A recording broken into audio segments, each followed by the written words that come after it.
It's now 1700 hours Central African time. Good afternoon and welcome to this, the final edition of PM News, live from Johannesburg with me, Aubrey Mpofu. A quick look now at our top stories this hour.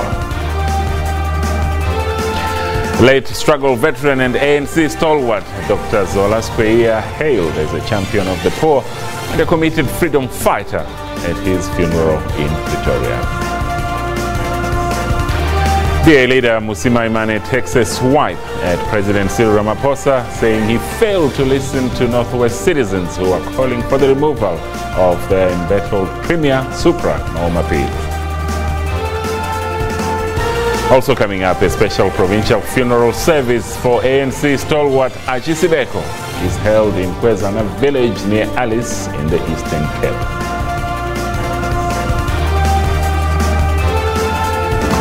We bid farewell to one of the best amongst us. We bid farewell to a gentle soul and a formidable freedom fighter whose remarkable legacy will endure long after all of us are gone.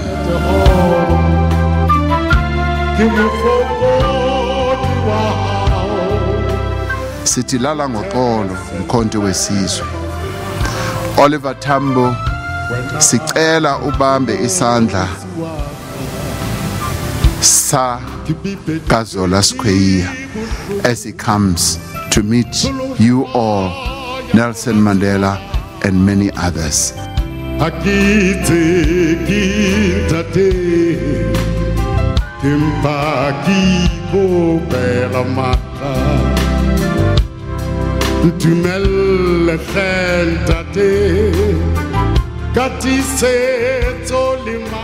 Well, that there was the funeral of ANC stalwart Zola Skweyiya, who has now been laid to rest today at the Pretoria East Cemetery.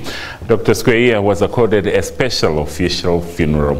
A lineup of high-profile speakers remembered him as a modest and unassuming person who cared about the well-being of the poor.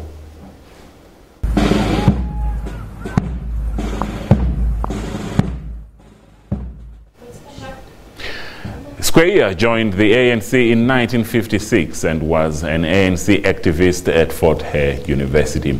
He also mobilized support from Sizwe until going into exile in Tanzania in the 1960s. He also worked for the ANC in various offices and capacities. Skweyiya died last week at a Pretoria hospital, aged 75. President Cyril Ramaphosa delivered the eulogy at Skweyiya's final send-off in Pretoria at the Christian Revival Church. We'll continue to draw strength and inspiration from his example. In the memory of his work, our own will be filled with his light, and from his example shall rise new shoots of lessons for us who remain behind. As we fold the flag that now covers him, we will commend his spirit to the founding fathers and mothers of our movement and hand over the work that he has done to future generations as a symbol of honor to his service and love for his country. Comrade Zola, we believe that he defended all the values that we believed in at any cost, any sacrifice. He lived his life courageously, selflessly, for the betterment of other people. Let me just conclude by this famous quote from Nikolai Ostrovsky. Man's dearest possession is life. It is given to him but once, and he must live it so as to feel no torturing regrets for wasted years. He was a very solid comrade, committed freedom fighter, and I would say an instinctive democrat, and above all, a very, very good friend. Bertolt Brecht One of the poets Zola liked once wrote, and I quote, "Some people will wage struggle for a year, and that is good. Some will wage struggle for 5 years, and that is better still.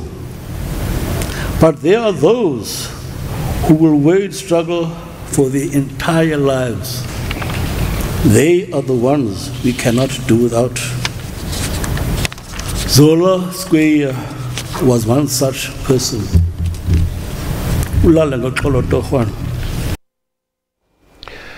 Meanwhile, the special provincial funeral service for the ANC stalwart Beco was also held in Kwezana village near Alice in the Eastern Cape province.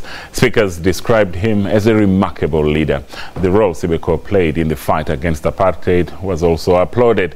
His children described him as a loving and caring father. The national chairperson of the ANC, Chirwa was among the mourners, and he also paid his respects to Beco on behalf of the ANC. Beco died on the 27th of March in England. We must not mourn his death, we must celebrate his life, because he led a life that was distinct in all respects. The UZZ said anything he wanted to say.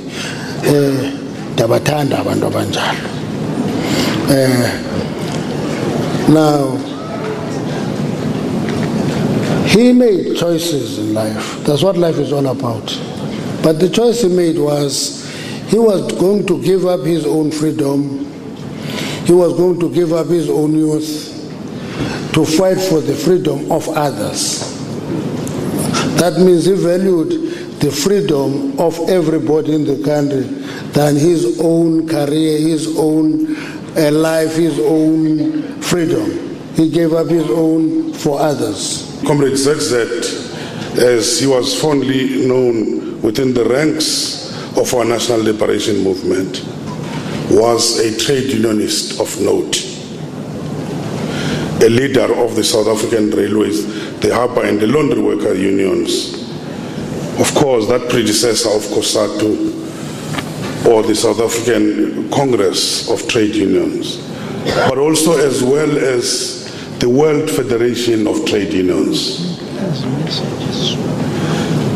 And we have heard he was one of the 1956 treason trialists and a member of the Litulu Detachment of the joint SACP and ANC military formation, Umkhonto Wesizwe. In the memory of this stalwart,